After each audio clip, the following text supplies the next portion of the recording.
sering sekali mantan pejabat itu membebani perusahaan karena mereka udah terbiasa dilayani dengan fasilitas dan lain sebagainya. Nggak bisa mereka jalan sendiri, sendiri. Kalau kita bicara mengenai ring dekat Pertamina, Telkom, Himbara, Main ID, pasti lingkar-lingkar dekat kekuasaan. Kok bisa? Dulu Kartika Wiratmojoni yang lebih kacau lagi, dia ini mantan dirut Bank Mandiri. Tiba-tiba setelah dia diangkat sebagai wakil menteri BUMN, dia menjadi komisaris utama Bank Mandiri. Itu jeruk makan jeruk namanya.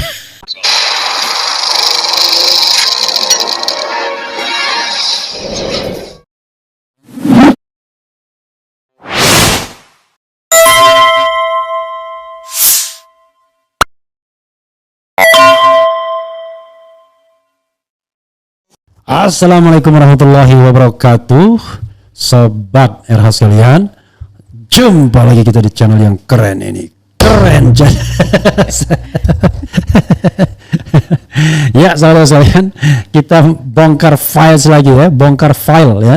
Tapi karena ada S-nya nih, jadi bongkar files dengan Lisa Noviani. Noviani namamu? Iya. Oke, assalamualaikum warahmatullahi wabarakatuh. Oke. Jadi saudara sekalian, lumayan lah pada edisi pertama lumayan sambutannya. Tapi kita bicara tentang ijazah palsu ya. Jadi hari ini kita bicara soal apa, Liz? Tentang komisaris.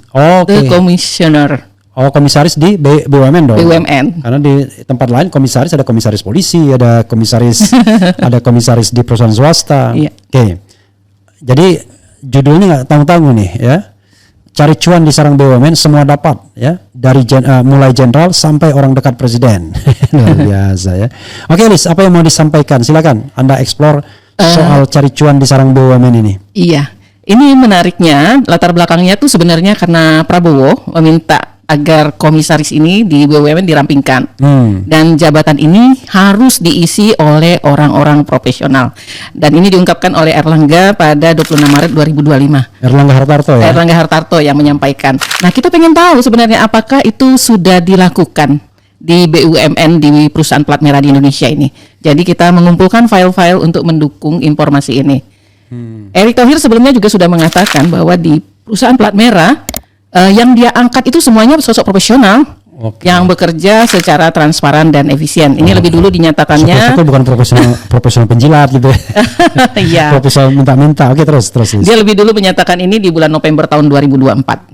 Nah, jadi di bongkar file ini kita akan melihat sebenarnya seperti apa sih profil para komisaris ini, dan yang paling menarik sebenarnya di akhir. Kita akan tampilkan di akhir berapa banyak sih cuan yang berhasil mereka peroleh. Oke, silakan. Mulai dari mana dulu kita mau ngomong? Kita mulai dari profil dulu. Oke. Dan kita perhatikan sebenarnya di slide 3, kita perhatikan bahwa perusahaan plat merah ini mulai dibongkar komisaris, jajaran direksi dan komisarisnya itu sejak habis Pilpres. Jadi gercep lah ya, gerak cepat begitu Prabowo menang, bongkar pasang direksi dan komisaris dilakukan. Dan terjadi hampir di semua sektor yang dibagi saat ini ya, berdasarkan beberapa klaster, yaitu sektor energi, transportasi, infrastruktur, perbankan, pangan, kesehatan, pariwisata, manufaktur, pertahanan hingga jasa survei. Dengan sistem yang terbaru ini, BUMN itu sebenarnya sekarang jadi lebih simpel karena banyak perusahaan-perusahaan yang BUMN, misalnya PTPN, itu kan banyak tadinya ada PTPN 21, 3 dan sebagainya, sekarang hanya jadi satu PTPN 3. Jadi itu hanya satu BUMN saja. Nah, bagaimana pernyataan dari perusahaan Ketua Danantara itu bahwa ada 844 BUMN yang sudah masuk ke Danantara. Sebenarnya pengertian BUMN mungkin RH lebih paham karena pernah menjadi komisaris utama ya di Jasa Marga dan Velindo.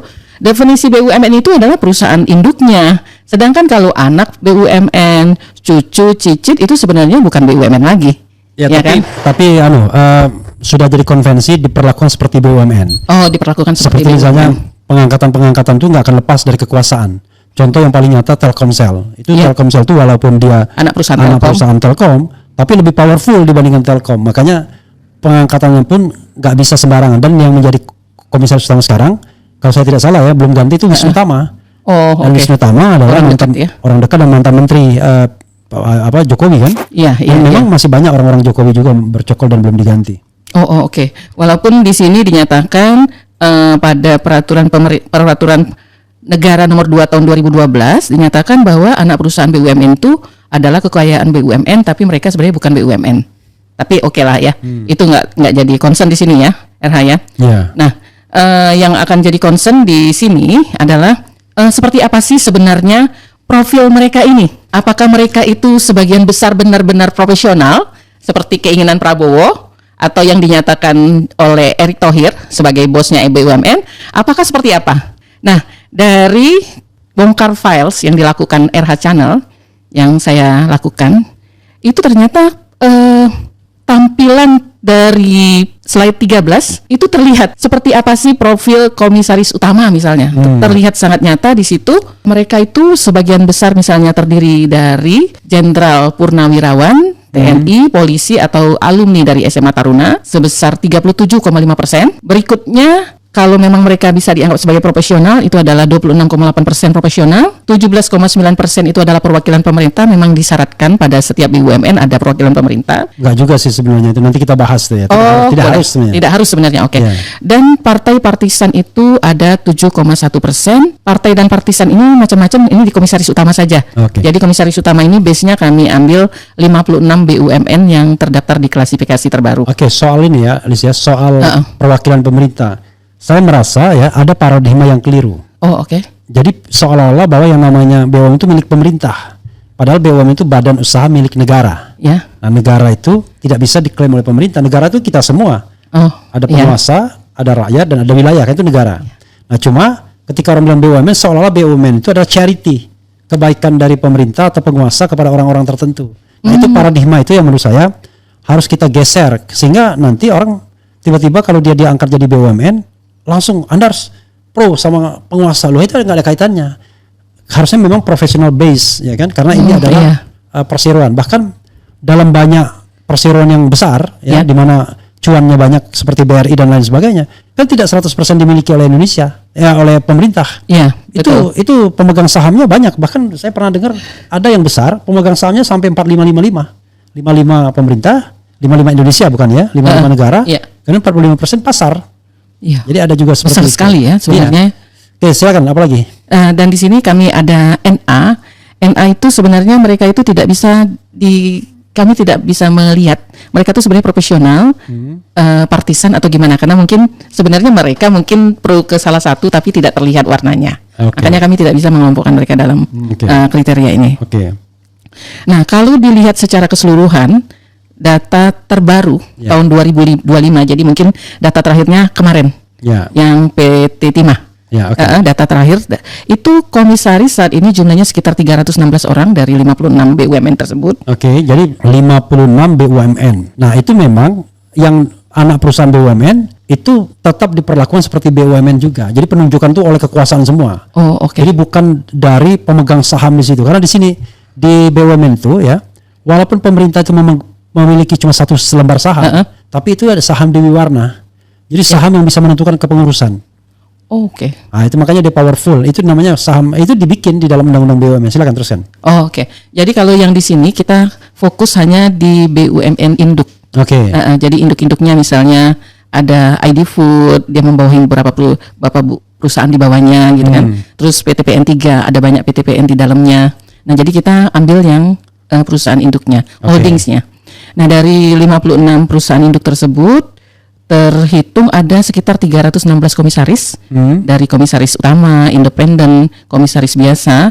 Nah, itu ada 316. Setelah dikelompokkan itu ternyata yang berasal dari TNI, Polri, dan dari alumni SMA Nusantara tadi itu 17,4%. Partisan 21,2%. Dari perwakilan pemerintah yang terlihat dari kementerian atau lembaga-lembaga pemerintah itu 21,6%. 32% itu profesional, dan yang 10,5% tidak bisa diidentifikasi apakah mereka profesional atau partisan atau bawaan siapa gitu.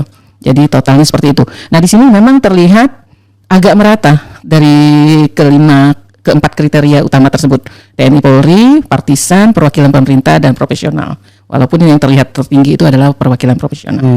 Cukup banyak juga berarti bagi-baginya ke para jenderal, ke pengurus partai, dan lain-lain.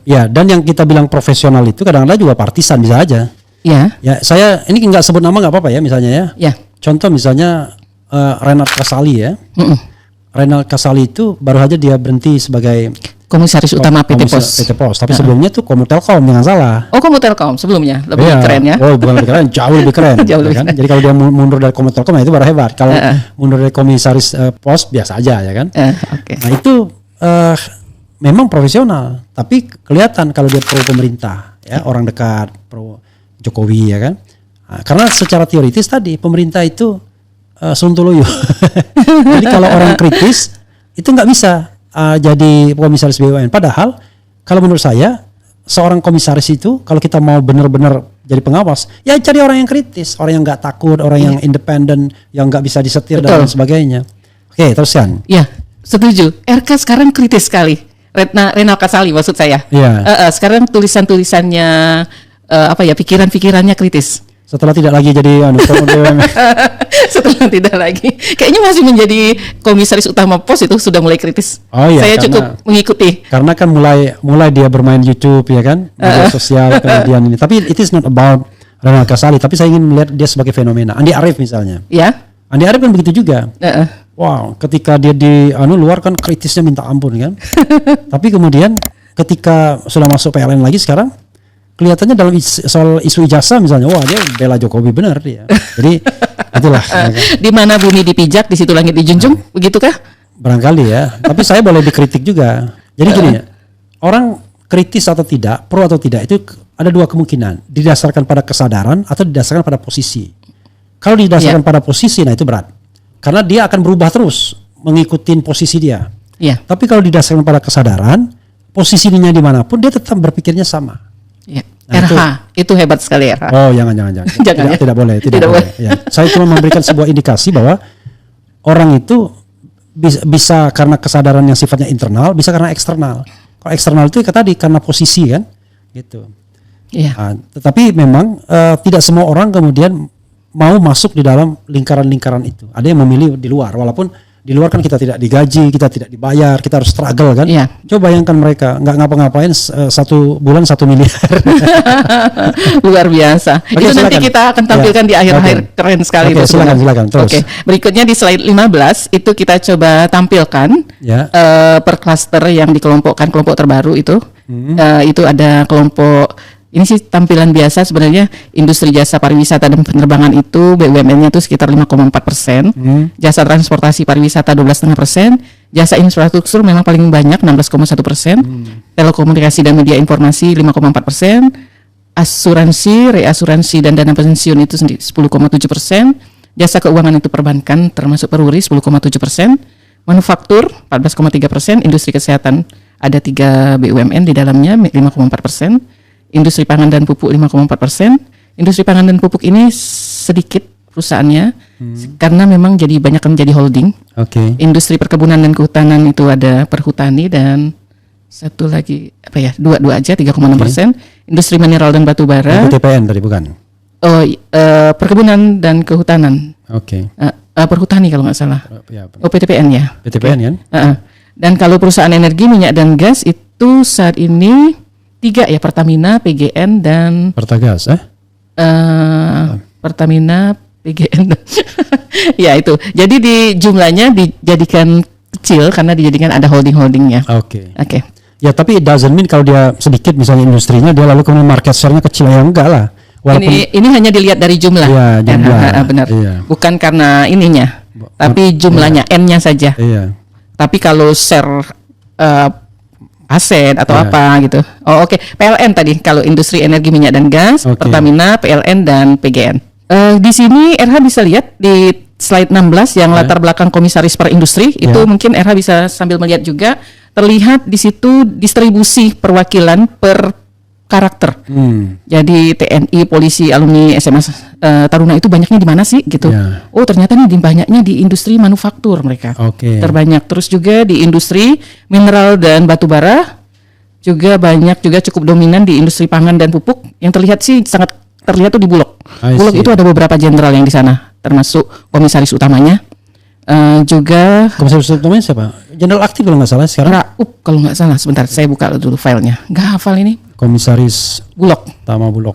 Jangan buka file, langsung searching. Sudaryono, alumni SMA Taruna. Jadi orang dekatnya Prabowo. Ya, jadi komisaris utama. Terus ada komisaris. Memang dia bahasanya bukan komisaris, Dewan Pengawas semuanya. Oh iya, Dewan Pengawas. Tapi kurang lebih sama. Ya. Dan ada 2 jenderal. Jadi Sudaryono ini kalau nggak salah wakil menteri nih kalau nggak salah. Dan komisaris independennya ada 2 jenderal.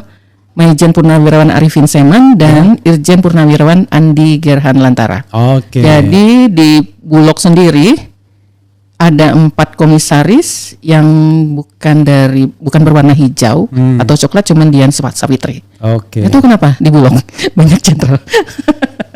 Ya. Perlu ini ya backup mungkin yang kuat. Enggak juga. Kadang-kadang peran komisaris kan Dewan Pengawas kan berbeda ya.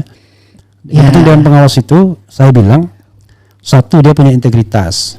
Kedua, dia punya ilmu yang paling tidak relevan. Nah, ilmu yang relevan itu saya bilang, satu, ilmu yang terkait dengan core business, ilmu yang terkait dengan finansial, ekonomi lah, terutama finance ya, keuangan, dan ilmu yang terkait dengan hukum. Karena banyak sekali persoalan-persoalan terkait dengan pengawasan itu adalah dealing with law, legal matters kan. Nah, yang itu 3 itu yang paling penting sesungguhnya kalau pengalaman saya. Jadi kalau misalnya ada orang punya pengetahuan teknis, dia bisa memperkuat kita. Dia tahu pengetahuan tentang membaca laporan keuangan, financial statement dan lain sebagainya, dia bisa membantu kita. Tapi kita yang orang hukum bisa membantu mereka juga. Saya pernah misalnya Jasa Marga itu menghadapi tuntutan ganti rugi macam-macam gitu. Orang datang ke saya dan lain sebagainya. Saya bilang kalau dipenuhi salah satunya nanti makin banyak yang datang ke sini. Makanya nggak yang dipenuhi walaupun dia udah menang di pengadilan. Karena mau tidak mau kan gitu. Silakan. Jadi itu pentingnya ya ahli-ahli ada di level komisaris. Ya, karena mereka kan memberikan direction ya kan, guidance ya kan.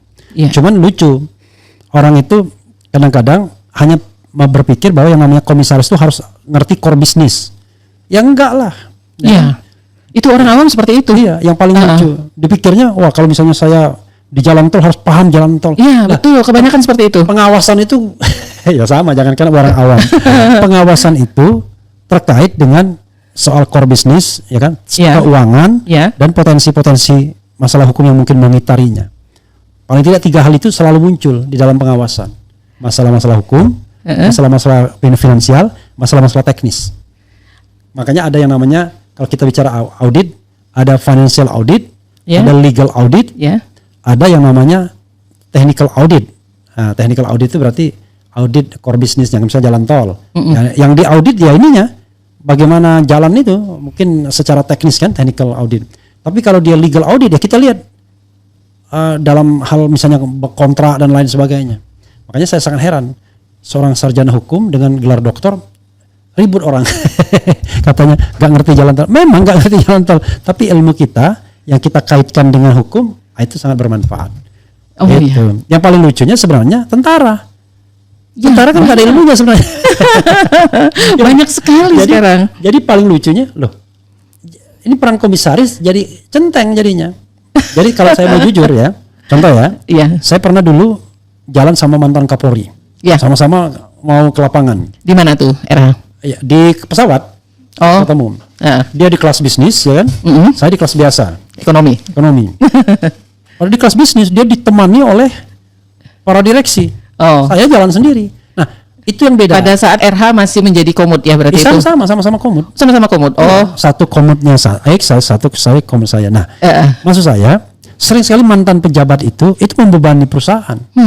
Karena mereka udah terbiasa dilayani dengan fasilitas dan lain sebagainya. Nggak bisa mereka jalan sendiri, sendiri. Nggak bisa. Gitu. Dan kalau dia misalnya mantan petinggi, ya dia minta kelasnya kelas yang aduhai. Bukannya memang itu fasilitas? Kalau memang level komisaris, jadi gini, dapatnya kelas bisnis boleh gitu? Boleh, tetapi lihat kondisi perusahaan. Jadi karena saya selama jadi komisaris utama di Jasa Marga, dapat kelas ekonomi aja nggak pernah protes saya. Waktu di Pelindo dapat kelas bisnis, baru jalannya kelas ekonomi karena mempertimbangkan kondisi perusahaan dan direksinya juga kelas ekonomi juga. Gitu. Jadi itu tidak terjadi dengan orang-orang mantan pejabat. Mantan pejabat yang sudah biasa selama menjabat naik kelas bisnis itu susahnya. Makanya sebenarnya kalau mantan pejabat jadi komisaris saya juga heran. Iya.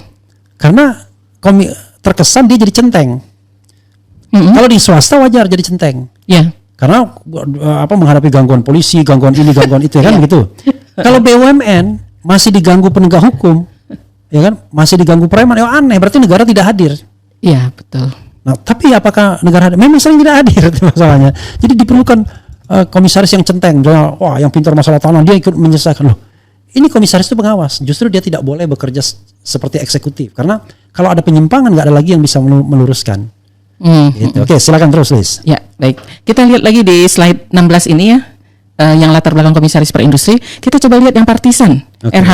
Yeah. Itu kita lihat tertinggi banget terlihat di perusahaan yang bergerak di bidang energi, minyak dan gas. Wah, tadi ada Pertamina, terus ada PLN dan perusahaan gas negara. Ini banyak sekali ternyata partisan atau partai pendukung. Pengalaman saya ya, kalau dia makin dekat dengan ring kekuasaan, maka akan dia dapat ring 1 BUMN-nya. Ring 1 BUMN itu apa? Yaitu Himbara, Himpunan Bank Negara. Ya mulai dari BRI, Kementerian Mandiri, BNI sama BTN. Tuh. Jangan lupa Fahri Hamzah di sana sekarang kan? Iya. Nah, kemudian dapat juga Pertamina. Coba lihat, pasti yang di Pertamina itu tim suksesnya Prabowo. Iya. Kemudian di Telkom. Coba lihat siapa-siapa yang di Telkom. Ya. Nah, sekarang ada primadona baru namanya Mind ID. Nah, perusahaan holding tambang yang dulunya Asahan. Di situ ada siapa? Ada Fuad Bawazir kalau tidak salah. Kemudian ada Grace Natali dan lain sebagainya. Jadi Grace diangkat pada masa zaman Jokowi, sementara Fuad Bawazir diangkat zamannya Prabowo atau sebelum Prabowo, tapi tentu atas ya setelah Pilpres. Ya, atas restu Prabowo pastinya kan, atau Jokowi mau cari muka nggak tahu juga ya kan. Itu. Iya. Oke, apalagi? Terus kita lihat juga partisan itu cukup kuat di industri pangan dan pupuk. Tadi misalnya pangan dan pupuk Semen Indonesia, ID Food, Bulog, tadi banyak juga partisan di sana. Nah, ngomong-ngomong tentang ID Food ya, yang baru diangkat sebagai komisaris itu namanya Sylvester Matutina. Yang pernah ribut sama Rocky dan kemarin di Solo sempat nyabut ikat kepala mereka yang datang kan. Kemudian ada juga Hendar Sam, itu orangnya Gerindra. Saya tidak tahu apakah dia masih menjadi pengurus Gerindra atau tidak. Rasanya kalau dia jadi komisaris nggak boleh jadi pengurus BUMN. Nah, yang paling lucunya di Food ID itu sebelumnya mereka itu menggantikan Ari Sujito. Ari Sujito itu wakil rektor UGM bidang kemahasiswaan yang kemarin menghadapi Dr. Tifa dan teman-teman soal ijazah palsu dan lain sebagainya. Nah, gitu. Jadi paham ya kaitan-kaitannya ya. Dan itu diangkat pada era Jokowi gitu. Ya. Dan komisaris utama di ID Food itu Pak Maijen Soehartono Suratman. Oke. Lagi-lagi kadang-kadang militer ini ya tidak ngetop-ngetop amat orangnya. Ya kalau kita misalnya disodorkan nama Budi Waseso kita kenal. Muhammad Iriawan kita kenal, mantan Kapolda DKI kan. Kemudian siapa lagi? Tapi banyak jenderal-jenderal yang kita nggak kenal. Tapi model mereka ini kan model gerbong. Apalagi ketika Erick Thohir mau jadi presiden. Ya kan mulai dia bikin gerbong di komisarisnya. Bahkan pernah bentrok sama Adian Napitupulu pada waktu itu. Bentrok dalam pengertian berdebat. Ya, Adian kritik Erick. Karena Adian kan disuruh sama Pak Jokowi cari orang-orangnya. Dia setor nama, tapi tidak semua nama itu diakomodir, bahkan sebagian kecil. Nah, kalau sekarang nggak usah lagi tanya, karena Adian sudah di luar lingkaran kekuasaan seiring dengan posisi politik PDIP dan Megawati kan. Udah nggak sama lagi. Terus itu ternyata partisan itu di lahan basah tadi Himbara, di jasa keuangan juga cukup besar, 24% mereka di sana. Terus di jasa telekomunikasi itu dan media informasi juga partisan cukup banyak, dan di jasa transportasi dan pariwisata. Garuda, Damri, Pelni itu cukup banyak. Nah, kalau profesional, kita lihat profesional. Profesional terlihat menonjol di industri kesehatan, mungkin karena bidangnya ya, yang butuh orang-orang yang profesional. Terus jasa keuangan sebenarnya juga mereka dominan paling tinggi, tapi tadi partisannya juga cukup banyak. Terus juga di jasa reasuransi, jasa telekomunikasi profesional juga ada cukup banyak. Karena memang profesional kan secara umum mereka memang secara persentase masih tertinggi. Itu. Ya, tapi yang kita bilang profesional itu juga harus kita garis bawahi. Jangan-jangan dia tim sukses juga. Nah, karena banyak sekali tim sukses itu dari kalangan profesional. Makanya sebenarnya memang ya, ini juga refleksi saya. Apakah sebebas itu kalangan kampus untuk menjadi tim sukses capres? Bahkan perorangan kan? Misalnya profesional itu banyak dari akademisi juga. Betul sekali. Misalnya. Kan menjadi tim sukses kan dia kan. Padahal dia masih tercatat sebagai dosen di UGM misalnya. Betul. Kemudian anak buah Pratikno itu dulu ada Andi Wijayanto misalnya pernah di UI, tapi Andi agak fair, dia berhenti dari UI, tapi belakangan bukan karena dia karena dia memang bukan pengajar tetap kalau nggak salah. Oh. Beda sama Pratikno kan mantan rektor segala gitu. Iya, banyak memang saya lihat, tapi nanti kalau mau dikupas tuntas lengkap di berikut ya, RH. Banyak sekali akademisi yang juga masuk dan saya kelompokkan sebagai profesional. Oke. Nah, apalagi? Jadi tadi sudah kita tampilkan di slide 17. Coba kita tampilkan misalnya summary-nya dari top line findings tadi. Porsi perwira tinggi purnawirawan TNI dan kepolisian termasuk dengan background dari SMA Taruna itu terbanyak mendapat jabatan komisaris utama mencapai 37,5%. Dari data-data tadi ya. Terus politisi yang masuk ke posisi komisaris BUMN hampir semuanya ternyata berasal dari Partai Gerindra dan PSI. Atau merupakan tim sukses Jokowi dan TKN Prabowo Gibran. Jadi mayoritas sebenarnya mereka itu dari sana. Sebagian lagi adalah tim mantan Wapres Ma'ruf Amin, masih cukup banyak, dan circle anak-anak JKW. Banyak di sana. Dan sebagian kecil komisaris itu yang partisan diberikan kepada partai politik koalisi. Kecil sebenarnya. Nanti pada kesempatan lain kita akan lebih detailkan ya itu ya. Iya baik. Nah ini kita mau masuk yang paling menarik nih sebenarnya. RH itu adalah cuannya. Cuan. Jadi kita coba masuk ke peraturan remunerasi komisaris dulu ya, RH ya. Nah di situ ada peraturan sebenarnya, peraturan dari Menteri BUMN nomor per 3 itu ada di slide 6. MBU _03/2023 tentang organ dan sumber daya manusia BUMN. Pada pasal 83 tertulis remunerasi yang diterima oleh komisaris utama atau dewan pengawas utama BUMN itu adalah mestinya sebesar 45% dari direktur utama. Wakilnya mendapat 42,5% dari dirut, dan anggota dewan komisaris atau dewan pengawas itu sebesar 90% dari komisaris utama. Itu remunerasinya, itu peraturan dari 45% kan? Ya, 45%. Nah, sedangkan komposisi tantian IK atau intensif khusus bagi dewan komisaris mengikuti komposisi faktor jabatan dengan rincian yang sama dengan BUMN. Ini sumbernya dari Kompas, tapi ini ada peraturan.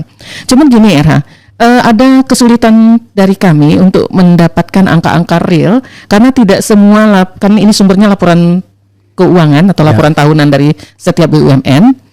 Tidak semua laporan tersebut menjelaskan dengan rinci remunerasi.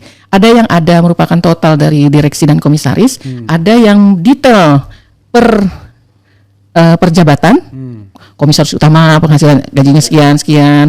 Ada yang tidak detail dalam artian mungkin yang ditampilkan cuma penghasilan bulanan, tapi tantian dan tunjangan tidak ditampilkan. Jadi kami coba maksimalkan saja dari data-data dan kami belum mengubah. Jadi itu data apa adanya aja. Data yang didapatkan dari laporan tahunan tahun 2023 karena sebagian besar BUMN masih paling 1-2 yang sudah rilis laporan tahunan tahun 2024 di awal Mei ini. Nanti mungkin besok ya kita ngomong mengenai khusus BUMN misalnya Pertamina gitu. Fokus di satu BUMN fokus itu. Berapa tantiemnya 5 tahun terakhir dan lain sebagainya. Itu jadi, menarik sekali sepertinya. Kita cari yang jauh lebih down to earth ya kan, lebih menukik tajam walaupun satu tapi menukik tajam.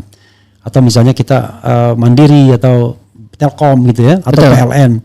Karena Lisa kemarin kan ada isu bahwa ada manipulasi keuangan di PLN sebesar awalnya bilang 18 Ethos Indonesia Institute, tapi kemudian menjadi 22. Nah, 22 triliun. Padahal keuntungan bersih PLN itu 22 triliun juga keuntungan bersih. Biasa ya. Nah, bisa bayangkan waktu saya di Jasa Marga, keuntungan terbesar itu cuma 2,4 triliun. Itu pun setelah itu turun karena harus bangun jalan tol kan?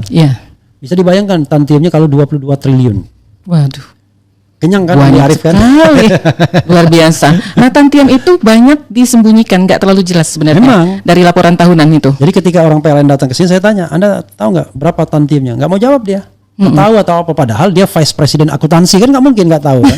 Karena kenapa saya bilang karena itu adalah masalah peka, masalah penghasilan. Nggak mungkin seorang vice president akuntansi nggak paham soal itu. Pasti tahu. Pasti tahu.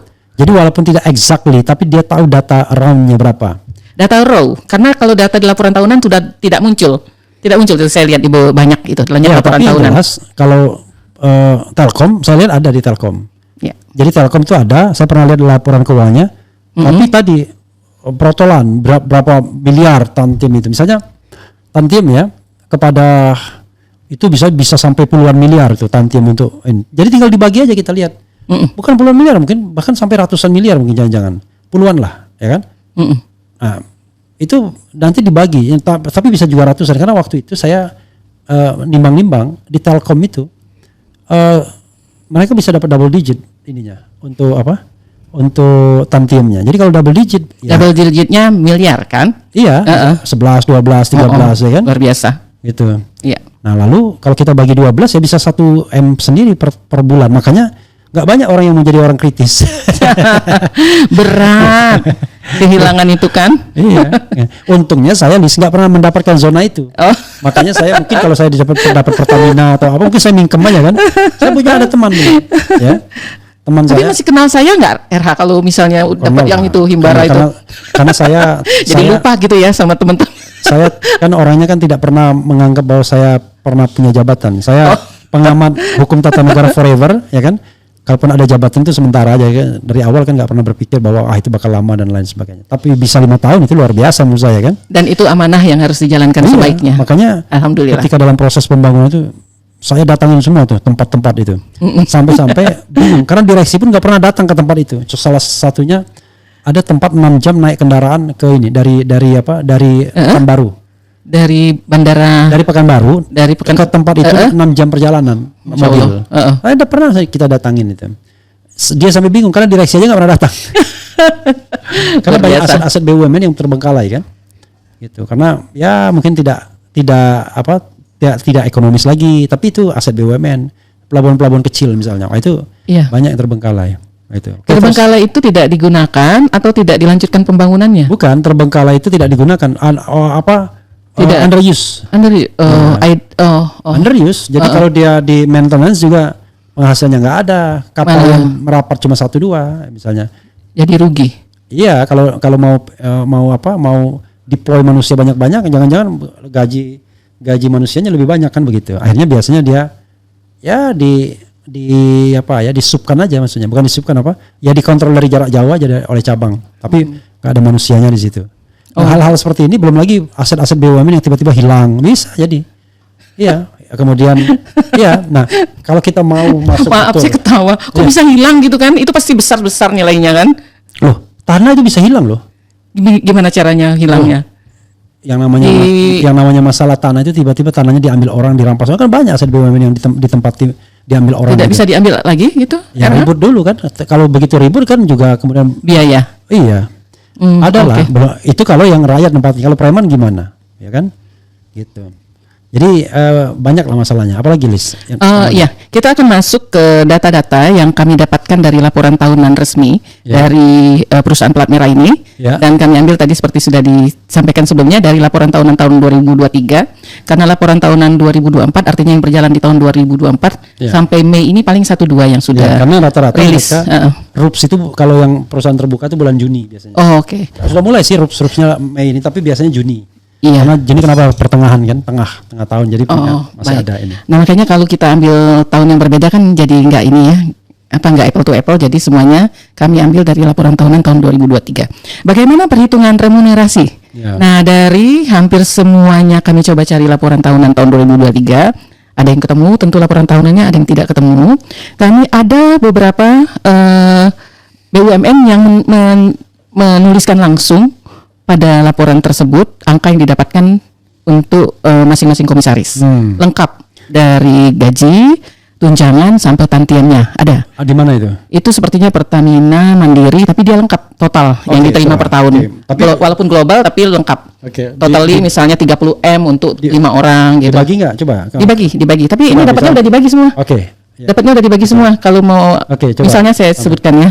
Misalnya BNI. BNI itu menyampaikan bahwa dia mengeluarkan tahun 2023 itu untuk komisaris sebanyak 11 orang itu adalah 124 miliar. Jadi kita rata-rata saja lah. Bukan itu caranya. Jadi berapa komisaris? 11. Jadi 11 komisaris, direksi berapa? Ini udah total komisaris itu dapatnya 124 miliar. Oke, 124 miliar. Udah untuk komisaris dia beda. Apa ini? Bank apa nih? Bank BNI. Oh, ini teman saya di situ. Ini 124 dibagi ada 11 komisaris. Ya. Tuh, masing-masing dapat 11 miliar. Tapi biasanya ya, saya lupa ini net ataukah nanti potong pajak? Ya. Kalau nggak salah potong pajak 15% apa? Ya, ini kayaknya udah dipotong pajaknya. Terus ada lagi yang cukup. Tadi potong pajaknya berapa?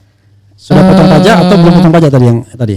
Ini sih dapatnya 924 juta, berarti udah dipotong pajaknya. Nggak mungkin dong 924 juta. 924 juta per bulan. Oh, per bulan. Per bulan. Jadi ini kita ambilnya per bulan. Jadi biar bisa kita bandingkan dengan gaji kita rata-rata lah per bulan berapa gitu. Jadi ini langsung nggak dipotong pajak. Bayangkan ya.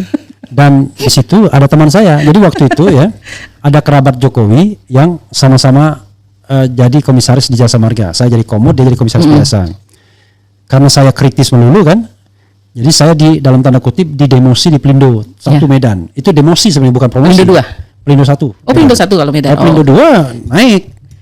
Kalau Pelindo 1 itu demosi, tapi tetap jadi komod. Nah, teman saya ini dipromosikan ke BNI. Iya. Tetap jadi komisaris juga. Nah, dia masih kerabatnya Jokowi, masih sepupu Jokowi. Jadi saya bilang, wah, itulah nyantol. Ya, makanya saya bilang, kalau kita bicara mengenai ring dekat Pertamina, Telkom, Himbara, Main ID, pasti lingkar-lingkar dekat kekuasaan sana. Makanya di situ seperti misalnya Henry Saparini misalnya pernah jadi Komod Telkom. Karena dulu pendukung ekonomi, dulu pendukung Jokowi kan. Nah, setelah Henry Saparini digantikan oleh Renald Kasali, pendukung Jokowi juga. Gitu. Dulu saya dipersepsikan sebagai pendukung Jokowi. Cuman begitu jadi komisaris utama 3 tahun kerjanya ngeritik Jokowi melulu kan. Aneh.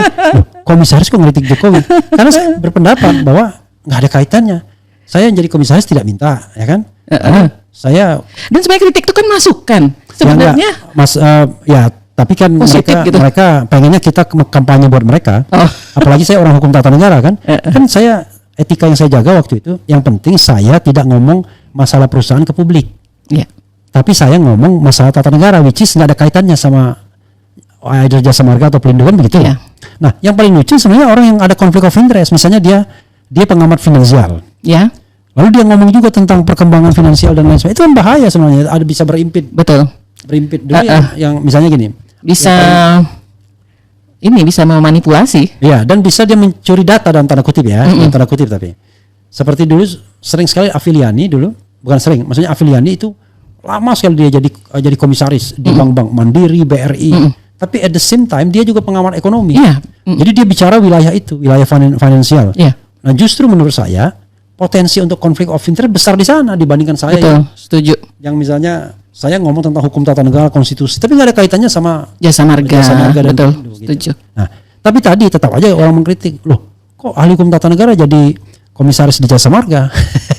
Sayangnya seperti Afiliani itu tidak semua orang paham bahwa dia merupakan komisaris. Iya, banyak. Jadi banyak seolah-olah itu adalah mereka dia bicaranya independen.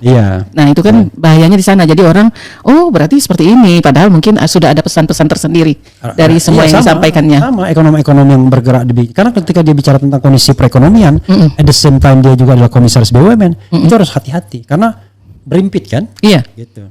Betul.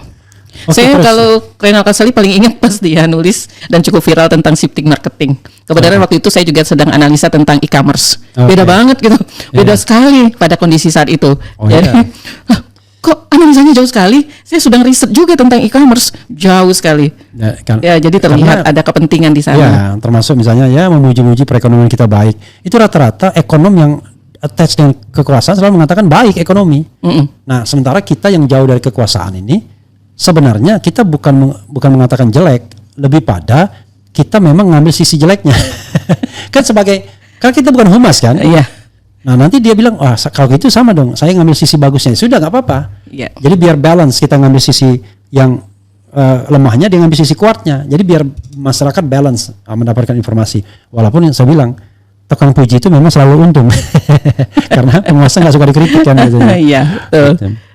Oke. Lanjut lagi ya. Angka ini selain didapatkan langsung dari laporan perusahaan real gitu, bisa juga tadi ada juga yang ini sepertinya mirip sih contoh BNI tadi.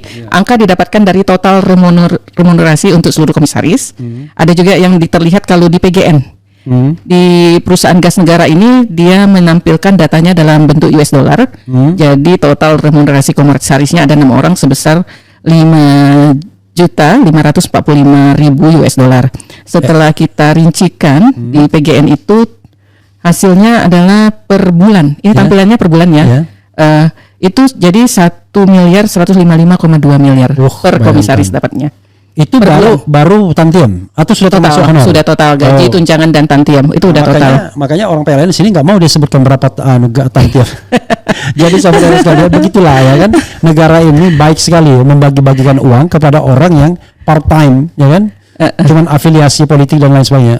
Bro, 1 M per bulan bro ya kan, tapi itu mungkin belum dipotong pajak ya? Belum. Jadi total dalam laporan tahunan tersebut. Kalau dipotong pajak, let's say 15% ya. Jadi 1 miliar dia masih dapat 850 juta per bulan. Wow. Bisa tiap hari beli mobil. Saya pernah lihat tuh uang segitu segimana tuh bukannya. Tiap bulan bisa beli mobil mewah ya. Gitu. Masya Allah. Nah, data ini juga kami dapatkan dari laporan tahunan merupakan penjumlahan dari gaji plus tunjangan plus tantiem per bulan. Itu ada yang kami dapatkan seperti itu, kami jumlahkan. Tapi ada juga yang kami dapatkan dari gaji dan tunjangan saja. Jadi tantiemnya tidak disebutkan di sana. Jadi kami nggak berani memperkirakan di sini. Jadi kami tampilkan aja apa adanya, itu adalah gaji plus tunjangan. Jadi apa yang ada ini? Misalnya di mana? Misalnya sebentar. Di slide, kita buka slide 7. Di situ terlihat kalau yang rada kecil-kecil itu di belakang, tapi memang mereka BUMN yang nggak terlalu besar. Itu yang ada terutama interval itu atau antara PT Aviasi Pariwisata Indonesia antara 210 sampai 233 juta per bulan, itu juga wow sekali sebenarnya. Karena ini per bulan gitu kan. Di luar tantiem. Di luar tantiem kemungkinan karena 210 sampai 233 juta. Itu jadi dulu ya saya waktu di Pelindo dan di Jasa Marga itu mentok 100 juta aja. Mentok ya. Waktu di Pelindo, Jasa Marga pertama masuk itu kira-kira 70 juta lah kurang.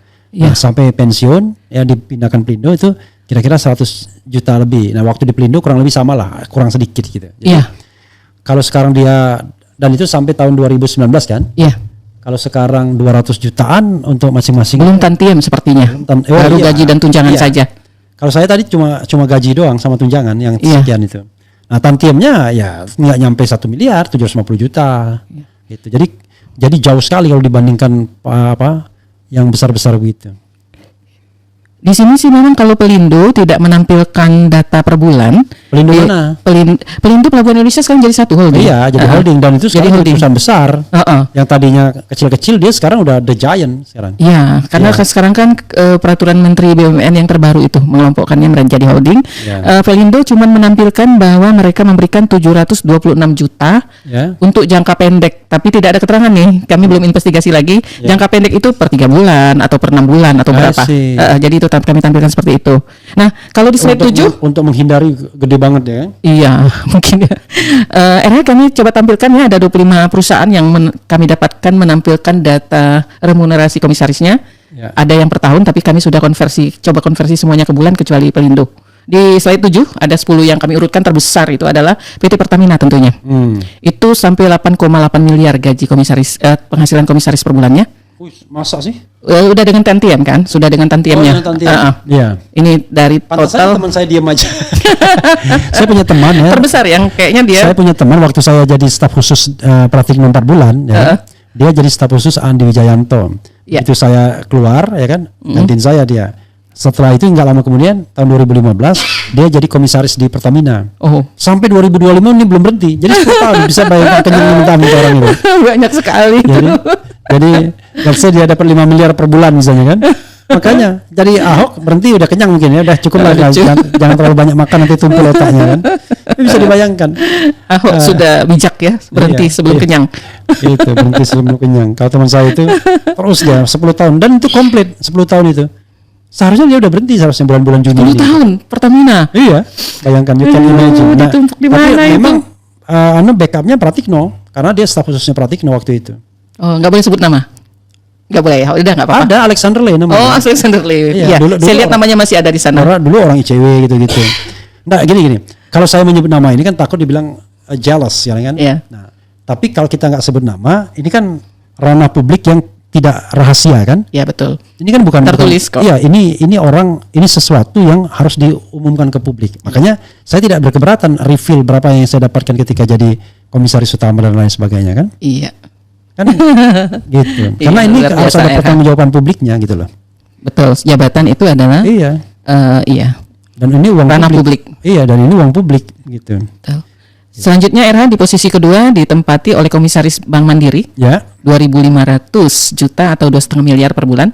Ini udah total ya, sudah dengan per bulan. Sudah dengan tantiemnya per bulan. Yang jelas di Mandiri itu ada staf khusus presiden bidang hukum. Namanya Dini apa gitu.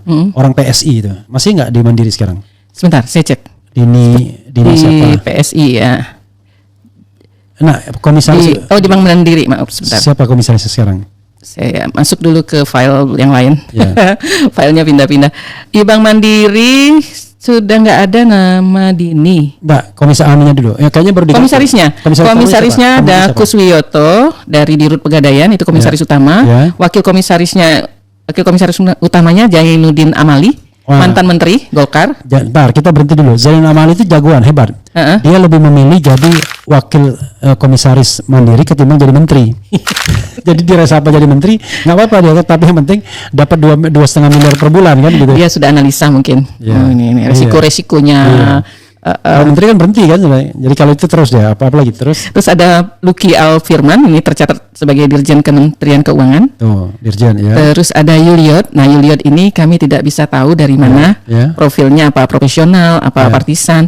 Terus ada Mia Amiati dari ex Kajati Jatim. Oke. Dan ada ex ya? Ex tapi ex. Bukan Kajati. Sudah tidak. Dia ex Kajati. Ya, oke. Terus ada Muhammad Yusuf Ate, dia dari BPKP. Emang ditempatkan dari BPKP. Ya, ini aneh menurut saya, oke. Ini adalah di Bank Mandiri saat ini. Muhammad Yusuf Ate itu adalah, saya kenal dia, orang Palembang juga gemuk ya kan.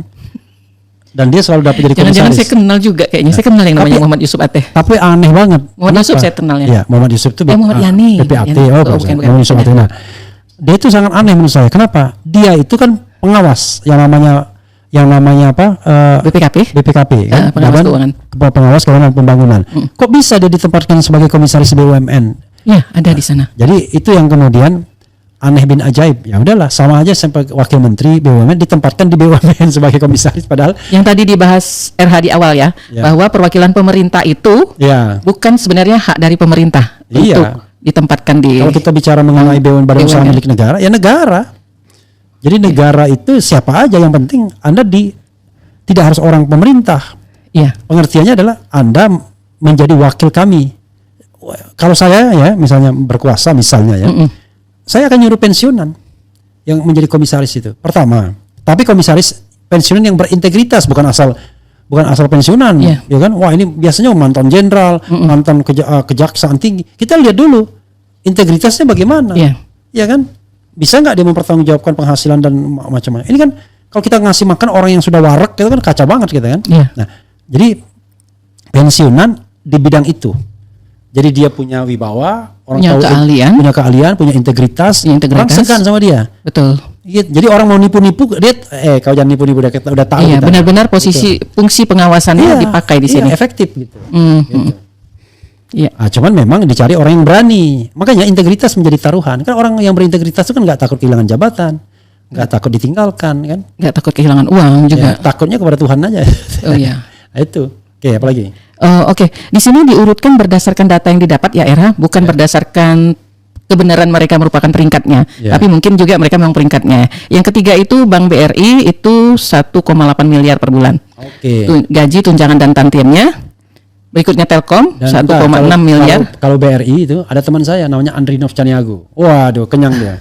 Dia pernah dia menjadi komod BRI, lalu kemudian dimutasi menjadi wakil komod di Mandiri. Nah, sekarang udah selesai karena dia pendukung sudah Jokowi. Tidak ada lagi. Dia pendukung Jokowi, tapi udah kenyang banget dia. Sudah tidak ada namanya lagi Pak Andrinov. Sudah 10 tahun dia jadi mungkin kurang 10 tahun karena dia pernah jadi Menteri Bappenas kan? Gitu. Oke. Nah, ini kan aneh kalau kita lihat ya. Menteri di reshuffle, lalu kemudian dikasih jabatan di komisaris. Betul. Kan kalau dia di reshuffle berarti kan dia dianggap tidak perform kan?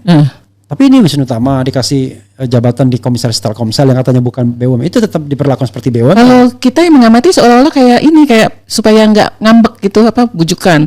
Oke, dipecat jadi menteri tapi dapat jabatan komisaris gitu. Rayuan gitu. Bukan seperti itu? Bukan kompensasi. Kompensasi. Ya udahlah, ini dikasih hiburannya. Nah, di sini RH di Bank Rakyat Indonesia di BRI ini, komisaris utamanya ini saat ini sebenarnya Wakil Menteri BUMN. Kartika Wirjoatmojo, kan wakil menteri itu ada beberapa BUMN. Ini gimana nih bagi? Itu saya udah kritik habis-habisan, ya kan? Kok bisa dulu Kartika Wirjoatmojo ini yang lebih kacau lagi? Dia ini mantan dirut Bank Mandiri. Bank Mandiri, betul. Ya kan? Tiba-tiba setelah dia diangkat sebagai wakil menteri BUMN, dia menjadi komisaris utama Bank Mandiri. Itu jeruk makan jeruk namanya. Ya kan? Karena ada potensi untuk konflik of interest kan, saling melindungi, saling menutupi bisa. Kacau kan? Nah, akhirnya mungkin karena dengar kritik atau apa, hanya dipindah ke Bank Rakyat Indonesia, menggeser Andrinov. Andrinov yang tidak ada cantolan kuat lagi dipindahkan menjadi wakil komisaris utama Bank Mandiri. Jadi tukar guling tapi tidak apple. Nah, sampai sekarang he was still there. Jadi dia ini kan untuk periode kedua kan? Iya. Jadi bukan he is ya kan. Nah, ini yang menurut saya aneh bin ajaib, padahal menurut undang-undang tentang pelayanan publik nggak boleh rangkap jabatan sebenarnya. Gitu. Karena dia kan udah sibuk sehari-hari sebagai wakil menteri BUMN, kan dia mengawasi banyak BUMN. Nah, sekarang nggak tahu, mungkin karena ada dana antara pada nganggur, kita nggak ngerti. Ada beberapa wakil menteri itu yang menjadi ada banyak ada menteri keuangan. Betul. Jadi dulu mantan wakil menteri BUMN Budi Gunadi Sadikin wakil komisaris di Pertamina, di Pertamina. Kedua-dua wakil menteri BUMN dua-duanya jadi komisaris. Ada Doni Oskoria, di Pertamina Doni itu. Betul. Nah, dulu BGS Budi Gunadi Sadikin.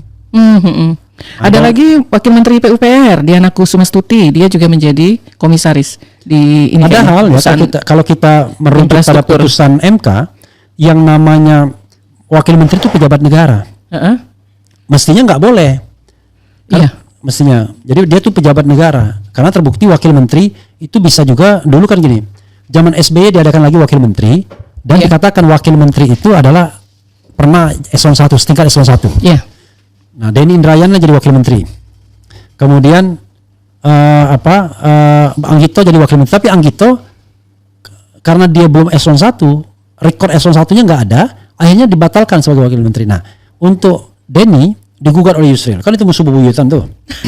Digugat oleh Yusril. Intinya adalah dia tidak mau, intinya lah kurang lebih lah, Denny menjadi wakil menteri lah. Kita tahu lah, mereka sering berdebat tuh. Sampai-sampai kalau di TV ada Denny, Yusril nggak mau, ya kan, datang. Karena Denny pada waktu itu die hardnya SBY kan, masih muda dia. Nah, kemudian digugat, hasil gugatan itu dihapus ketentuan bahwa wakil menteri itu harus eselon 1 dan bukan pejabat negara, dihapus. Jadi setelah dihapus itu sebenarnya wakil menteri itu pejabat negara sebenarnya. Karena itu dia tidak boleh menjadi komisaris BUMN harusnya. Karena dia sama seperti menteri, itu kapasitasnya sesungguhnya. Gitu. Dan dia perwakilan partai politik banyak gitu. Oke, terus. Lanjut. Dan Fahri memanfaatkan itu kan. Sudah dia pengurus partai politik pula. Sudah dia jadi wakil menteri pula, sudah jadi komisaris pula dia. Padahal dulu paling rajin dia yang mengkritik. Oke, terus. Yang sekarang kalau diurutkan lagi kita sebutkan dulu ya. RH ya, itu komisaris dari Bank BNI tadi sudah dibahas juga. Terus dari perusahaan gas negara itu masih sekitar 1,15 M per bulan berikut tantiem. Bank Negara Indonesia berikut tantiem itu tadi sudah kita bagi 942 juta. Pelindo ini tidak terinfokan berapa lama diterima 726 jutanya. Terus PT Pupuk Indonesia cukup kuat ini 711 juta per bulan. PT PN 670 juta. Bank Tabungan Negara di sana ada Fahri Hamzah 597 juta per bulan. Itu sudah masuk potongan 15% belum ya? Belum ya. Belum. Kita tampilkan apa adanya aja berdasarkan laporan tahunan. Di peringkat 11-20 itu rata-rata sekitar 300 antara 100 sampai 300 juta per bulan. Tapi ini sepertinya masih mereka menampilkan di laporan tahunan data gaji dan tunjangan. Tapi tantiemnya tidak ada ini di luar itu. Bisa jadi ini masih ada tantiemnya lagi. Tapi kami tidak berani memperkirakan berapa tantiemnya karena di laporan itu tidak tertulis sama sekali. PLN. Bukan PLN di depan tadi. Tapi PLN tidak tercantum, tidak dapat infonya. Mungkin dapat di tahun sebelumnya tapi tidak kami tampilkan karena beda. Di situ ada Semen Indonesia 370 juta, Kereta Api 324 juta, Aneka Tambang, PT Timah, Garuda Indonesia, PT Aviasi Pariwisata Indonesia, Bulog, PT Hutama Karya, PT Wijaya Karya, PT Bio Farma. Ada lagi yang 5 berikutnya itu yang kami dapatkan datanya itu adalah ID Food, PT Mineral Indonesia. ID Food berapa? ID Food itu antara 118,5 juta sampai 131,8 juta. Lumayan juga ini ada. Gitu. Ini di luar tantiam kemungkinan besar. Masih baru gaji dan tunjangan. Begitu juga Min ID, PT Mineral Indonesia, 125 juta itu baru gaji dan tunjangan. Krakatau Steel 124 juta. Pelayaran Nasional Indonesia Persero, Pelni 118 sampai 128 juta, dan PT Pos itu 104 sampai 115 juta. Kita balik lagi. Nah, di bawahnya itu NH kami coba dari semua data itu kami ambil rata-rata. Rata-rata berapa sih sebenarnya pendapatan komisaris? Itu kalau dari data ini aja sih lumayan tinggi juga nih, 898,4 juta per bulan. Per bulan, rata-rata ya? Rata-rata. Aduh, itu namanya dari yang sedep tenan. Dan kalau kita kalikan data rata-rata itu per tahun untuk total komisaris itu adalah 283 miliar per bulan. Kalau per tahun jadi sekitar 3,4 triliun. Itu remunerasi BUMN. Liz, ini kita udah 1 jam ya. Oh, oke. Ada lagi berikutnya slide-nya. Oke, berapa slide lagi? Satu aja, satu saja. Oke. Ini kami coba perbandingkan dengan total keuntungan semua BUMN. BUMN Indonesia melaporkan keuntungan 327 triliun semuanya itu tahun 2023. Tahun 2024 turun 7,03% jadi 304 triliun.